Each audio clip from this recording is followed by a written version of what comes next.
Salut la Dream Team! Aujourd'hui, on vous emmène faire une sorte de food tour avec nous. Aimé Thomas, c'est la vidéo du food tour du 2 et 3 novembre 2019. Nom de Zeus! Mais attends, comment ça se fait? Attends, du coup, ça veut dire qu'on n'a pas de masque, pas de distanciation physique et on a un an de moins? Sarah, on est de retour dans le passé.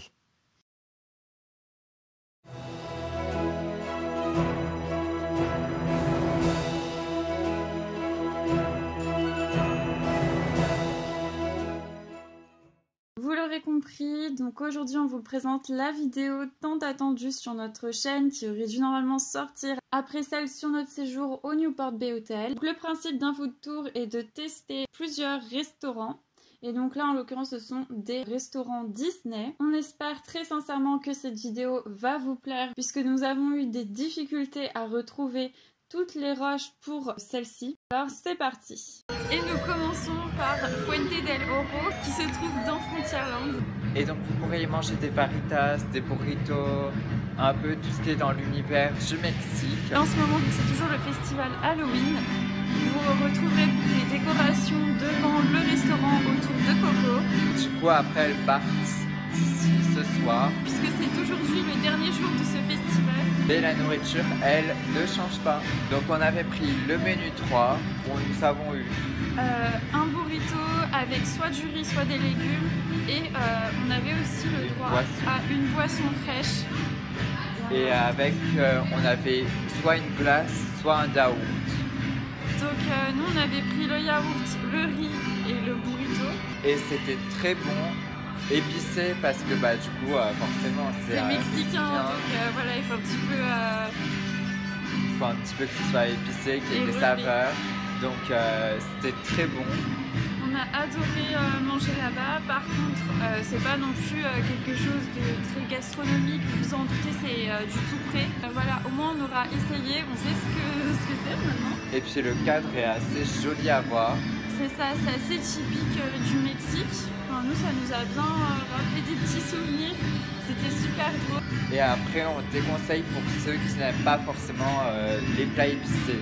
Et qui les supportent pas parce que c'est vrai que vous avez quand même cette odeur dans la bouche toute la journée. Donc ça, c'était notre page midi et on se retrouve ensuite dans les studios chez Rémi.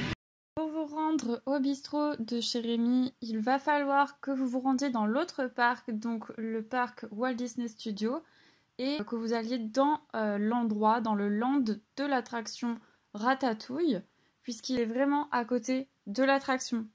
Nous sommes allés au bistrot de Rémi. Donc d'abord, vous allez rentrer dans une pièce très agréable où vous allez du coup montrer votre réservation aux cast members.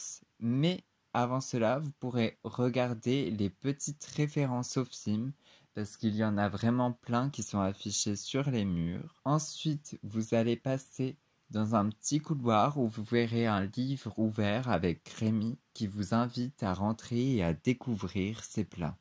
Une fois que vous aurez passé ce livre, vous allez être vraiment immergé dans le film en fait. Vous allez être à la place d'une souris parce que tous les éléments, tout le décor qu'il va y avoir, l'ambiance même, va être vraiment à l'échelle d'une souris. On peut donc retrouver des passoires géantes au plafond ainsi que des géants ustensiles de cuisine. Tout le décor est fait à partir de petits éléments, normalement de la vie courante, qui ont été du coup agrandis. Ça donne vraiment l'impression que nous sommes minuscules face à ce décor immense et qui est exactement le même qu'à la fin de l'attraction Ratatouille où nous voyons Rémi qui nous dit au revoir avec son frère. Sinon pour le repas, nous avons pris un menu à environ 40 € où nous avions une entrée, un plat, un dessert et une boisson.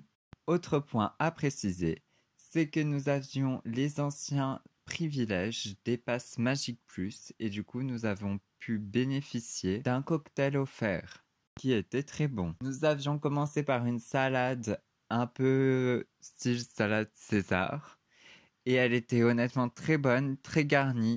Ensuite j'ai pris une entrecôte de bœuf grillée, elle était vraiment excellente. Accompagnée de celle-ci, il y avait forcément une ratatouille, la spécialité du restaurant, avec des frites et une sauce au choix. Évidemment, comme dans tous les restaurants, la viande, on va vous demander la cuisson avant. Et donc là, comme vous pouvez le constater, c'est une viande saignante. Ça me donne vraiment envie d'y retourner. Et en dessert, j'ai pu prendre une délicieuse mousse au chocolat. Vous en avez vraiment pour vos sous. Elle était légère et elle ravivera l'amour de tous les fans de chocolat. Pour ma part, en dessert, j'ai préféré choisir la spécialité de Gusto.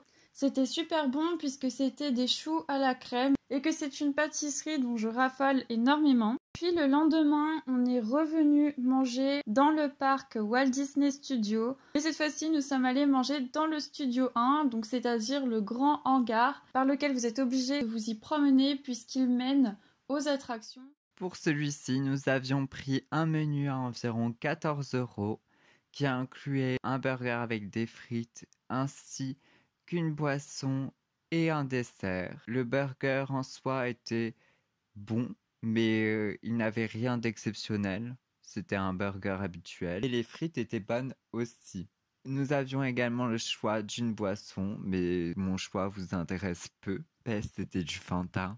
Et en dessert, j'ai choisi un petit bâtonnet glacé. Bilan, je trouve que c'était un peu cher pour ce que c'est.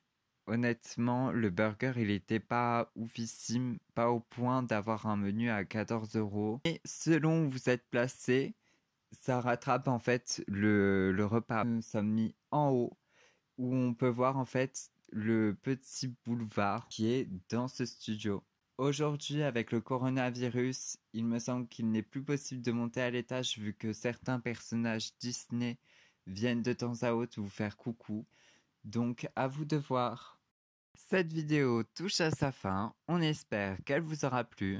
N'hésitez pas à la liker et à nous laisser des commentaires sur Instagram puisque vous ne pouvez plus, à cause du YouTube Kids, nous en laisser directement sur YouTube. Les prix et l'accès au restaurant ont sûrement changé avec le Covid-19 évidemment par rapport à l'année passée et donc au moment où on a tourné cette vidéo.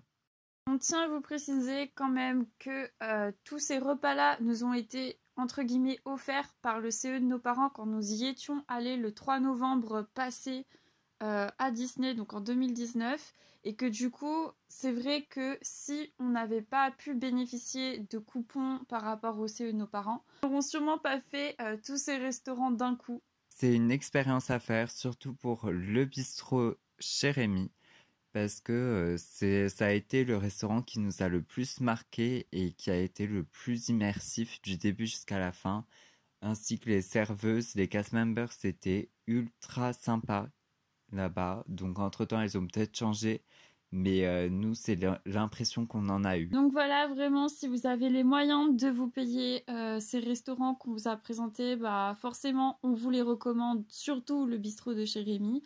Un peu moins le Fuente del Oro, mais c'est vrai que pour dépanner, c'est une très bonne solution, puisque les prix sont quand même assez raisonnables. Vu que cette vidéo a été tournée pendant la période d'Halloween, on en profite pour vous dire qu'on va y retourner également cette année grâce aux mois qui nous ont été offerts avec le Covid-19.